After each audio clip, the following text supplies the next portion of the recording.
Why do most therapists burn out? And what can you do to make sure that you don't burn out? I'm going to show you the specific things that will help you have a long-lasting career as a therapist and walk you through a process so that you can really enjoy your life and your job helping people.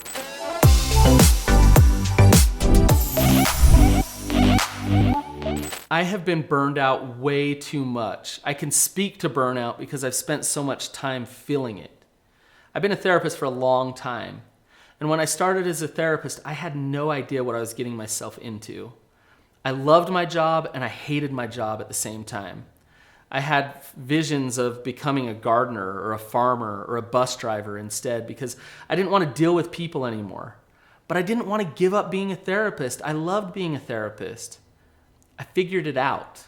I know what to do so that I can continue to help people, continue to be a therapist, but also not live a life where I feel burned out all the time. In this video, I'm gonna show you how to do it too. I remember the feeling of about the 6th session of the day. I'd get to number 6 and my brain would start to just kind of shut down.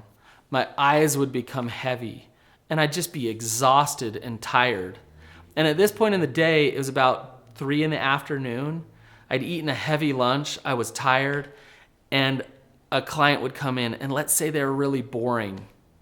That was a torture chamber. I was so exhausted and so tired. And I tried to stay alert and I tried to stay engaged, but I had already listened for 6 hours straight in the day. Now, I'd do 2 or 3 more sessions and I'd go home to my wife and kids. And I'd walk in the door and my wife would look at me and realize, he's not in there. He's gone. He's so spent. And although his body's here, I can't talk to him. And I had no energy to play with my kids and to engage with my kids because I'd given all of my love and my attention to my clients that day. Then I had to wake up and do it again the next day, 5 days a week, over and over and over again. If you relate to what I'm saying, then you're gonna get burned out. I promise you. If you're a good therapist, you're gonna get burned out. Because we as therapists, we have this thing about us. We care deeply about people. You're empathetic. You hold people's energy and space for them. And when you do that, as much as we do that, you feel burned out. The average therapist lasts 3 years in private practice because they can't handle it anymore. They get so tired. You know what happens when you get burned out? You become cynical. You become tired. You don't care as much about your clients. I know this sounds horrible, but you just don't care. You're done. You're spent. And your quality of work is not good because your heart's not in it anymore. If you're getting to that place, then something needs to change. Something needs to shift. Let's talk about how you can change it, how you can actually shift it. I'm going to give you some answers on how not to be burned out. But before I do, please comment below. It's good for us therapists to hear from each other about what burnout feels like. Also, remember to like this video and subscribe to my channel. The trap that we fall into as therapists is we think that it's our job to save people, to help people. And so what we do is we say, okay, trade me your money for my time and my energy, and I'll save you. I'll help you. Now, if you're a good therapist and you heard me say that, you're gonna cringe a little bit because you know that it's not your job to save your clients. But our bleeding hearts get us in this position. And we want to help. We want to help people move forward out of suffering. One of the most important things that you can do in order to not be so burned out is stop trading your time for money. Your life is out of balance if you're spending 40 hours a week listening to people's problems. Our brains aren't built to listen that much. I know listening is a good thing, but the reality is we need a break. We need some time for self-care. And as a therapist, you think, but I can't take a break. That's my livelihood. It's how I make money. I have to sit in front of somebody in order to make a paycheck. That's not true. Stop trading your time for money. Find other ways to produce money where you don't have to sit in a chair all day and listen to somebody. Create variety in your income streams. So right now, I do some therapy, not very much, but I do some therapy. I also make money from selling courses online. I have a subscription site where people pay me monthly to get my content. I also have other therapists working underneath me. I have programs and products and all kinds of things going on. So I'm making money right now as I'm talking to you on YouTube. And I'm making money, I'm helping people. I'm actually making a big difference in people's lives. But I'm not right there in front of them.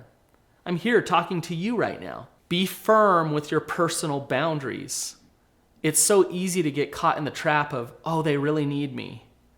I once did 11 sessions in a day and I ran 2 groups. I did a total of something like 19 clinical hours that day. That's crazy. That's insane. No wonder I was burned out. Be willing to say no and stick to your schedule. The client can wait. They can come in the next day, but make sure that you're boundaried with yourself. Now, speaking of boundaries, have some internal boundaries. Stop taking on your client's stuff. Don't hold things that aren't yours. If your client doesn't want to progress, that's on them. It's not on you. Don't work harder than your client works. It's their job to do their own work. So you're going to have to let some things go and allow your clients to struggle and fail. But show up the best that you can for them, but give their stuff back to them. I know you know this one because you're a therapist, but do you practice it? Self-care. Self-care is everything. What do you do that makes you feel alive and feel good? Do you exercise? Do you eat well? Do you do things that help your spirituality? Do you get out in nature? Do you feel alive? All of those things are important so that when you do show up as a therapist, you have the energy to actually do the job. Scale your business and help more people. What I mean by that is actually create some passive income for yourself. Learn how to reproduce yourself. Hire people, train people. Make money while you're not in the office, while other people are making money for you. Also, I said earlier that I sell courses. When I sell a course, I wake up in the morning and somebody's bought my course. I've done 2 things. I know that I've actually helped somebody because my courses are awesome. But I've also made money while I was sleeping. And when I make money while I sleep, I don't feel as much pressure to do as many therapy sessions. So it's going to take some work to actually step into creating those products and those programs. But if you invest the time and the energy to do that, it will help you in the long run avoid burnout in your life. When I started my practice years ago, I was in this little basement and I was a lone man. I was doing my own thing. And it was exciting, but I got really busy and I got really burned out. And then all the extra clients that I was getting, I couldn't do anything with it. And I realized I needed to focus on something. I needed to focus on finding good therapists. And it actually took me a little while to figure out how to do that. Years later, I found an awesome therapist. I trained him. I took good care of him. I paid him well. And he started to build his own caseload and he started to work with me. And he was amazing. And what was really cool about it is he really liked me and he really appreciated how much training that I gave him. And so he called his friend, who was a therapist as well, and said, you need to come work for Brannon. So his friend, who was an awesome therapist, came in. I trained him too, and now he has a full caseload. I now have 16 therapists that work for me. And the reason that they do is because I care deeply about them. I train them because I care about the clients. But the beauty of it is now they work for me. I make money off of every session that they do. You can do that too. It's helpful for a therapist to think like a business person so that you don't stay burned out. If you just stay as a therapist, eventually you're going to run yourself ragged and you're going to be done. If you want to know how to scale your practice, I'm working on a course and a program for therapists. It's in beta. I'm just starting it. So if you're interested in checking it out, email me at brannonpatrick@therapyutah.org.